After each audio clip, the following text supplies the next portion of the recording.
Yeah, you read the title right.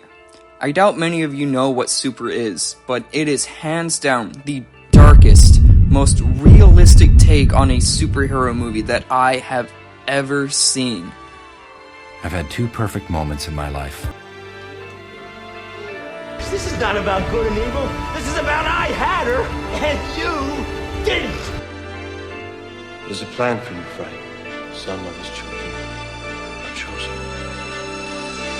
You fucking almost killed people for butting into line. You don't butt in line. You don't sell drugs. You don't molest little children. You don't grovel in the misery of others. The rules were set a long time ago. They don't change.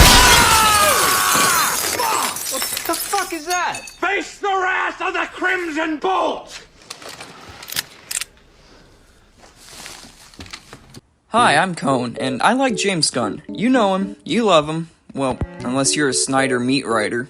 Wow, would you look at that movie about a human, two aliens, a talking raccoon, and a tree?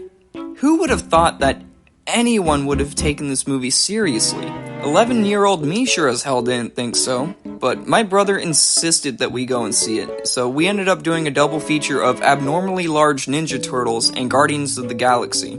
Guess which movie I liked more? It's Guardians. Of course it's Guardians.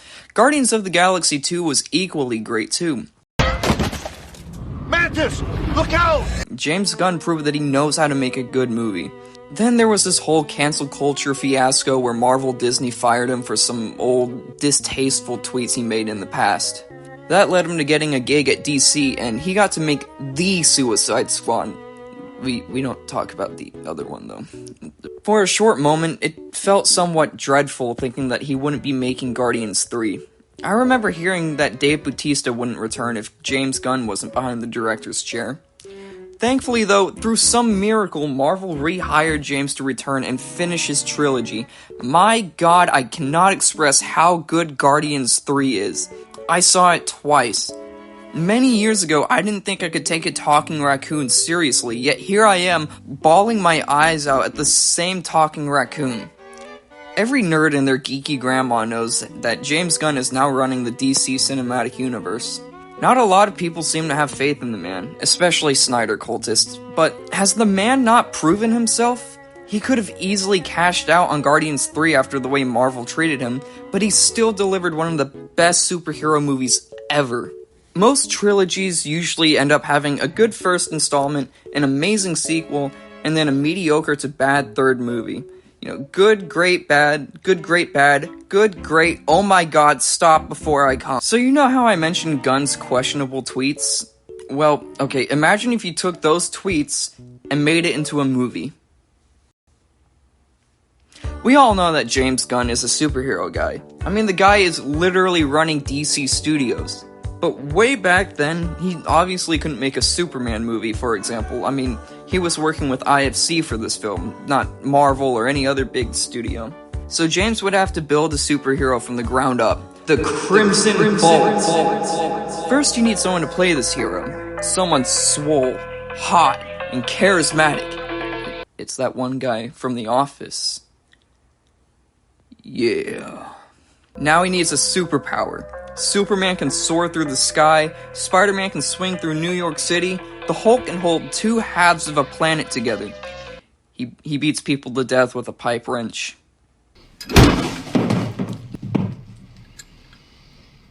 That'll do.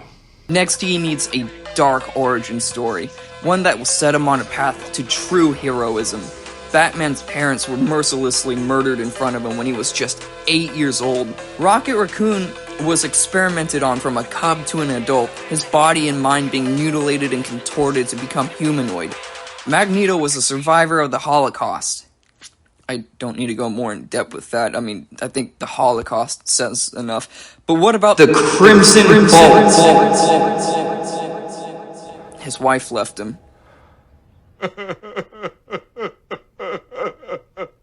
Super is a story about a nobody becoming a somebody.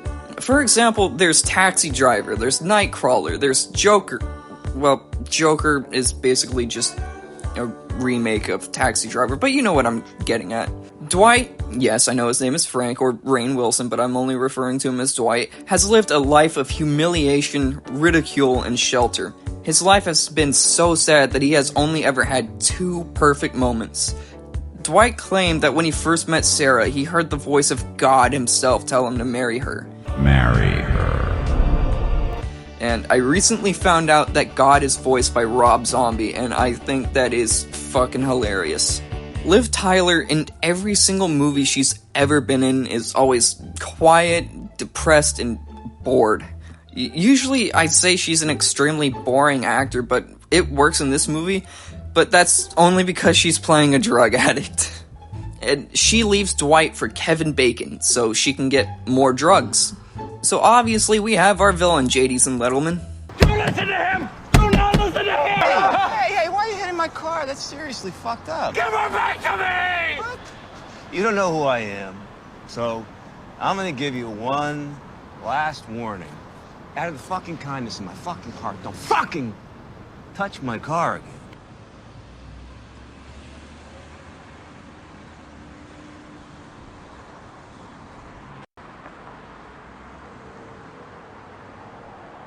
That is the last time.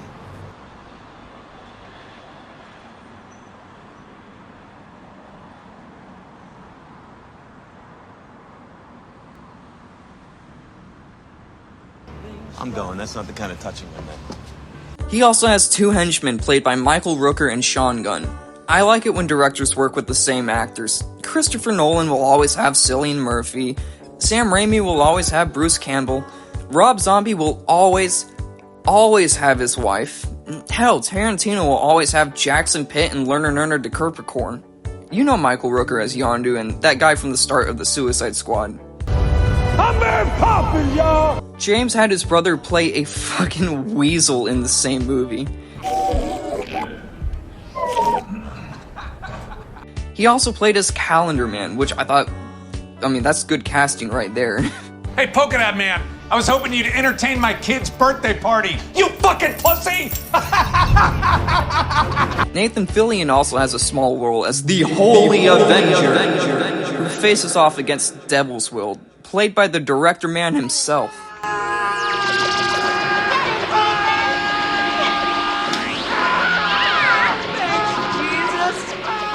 And now, the moment you've all been waiting for, the very moment described in the title of the video.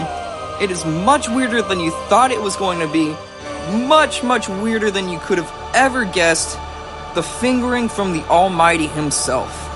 The tiniest tip of the tiniest tip of the finger of God. Even that is too much for a human being's peanut mind to comprehend. There's a plan for you, Frank. Some of his children are chosen. This vision from God set him on a journey to become a superhero. But does Dwight look like he knows anything about superheroes? So he sets out to a comic store to do some research, where he meets Libby, played by Elliot Page, who at this point in time is still Ellen Page. We'll talk about her in a moment. So he creates his signature look, wields his pipe wrench of justice, and sets out to fight crime. Crimson Bolt's Journal. Night 1. Waiting to protect innocence from the dark forces of evil. Crimson Bolt's Journal, Night 2. There was no crime last night. I did, however, see a few suspicious characters who might have been planning something for Hold on!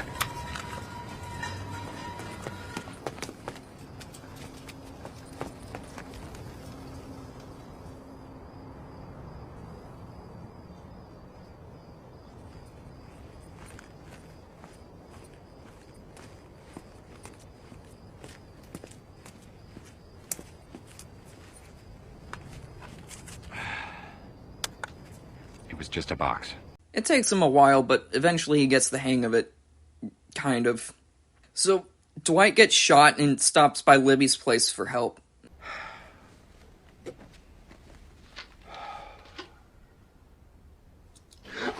Up until this point, Dwight hasn't told anyone his secret, but Libby totally called it. Now, every great superhero needs a kid sidekick. Someone young, filled with innocence, hope, and a thirst for justice. Oh wow, girl, you are crazy. Libby becomes Bolty, sidekick to the Crimson Bolt. She is crazy as a coconut, completely psychotic, nothing in her mind but murder and bloodlust. That's what you get for fucking with the Crimson Bolt and Bolty, you stupid cocksucker!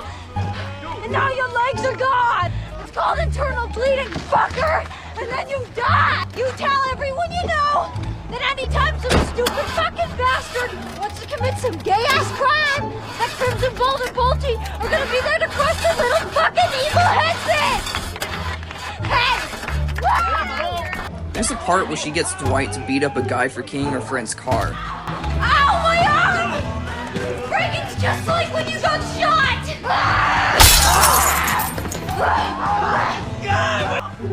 You keyed your friend's car? Yeah, pretty sure it was him. She also starts falling for Dwight. But don't expect any cookie. But what if I'm hungry? No cookie. Which is a little weird given the age gap. And Could be your kid's sidekick. How old are you? Well, I'm 22, you know?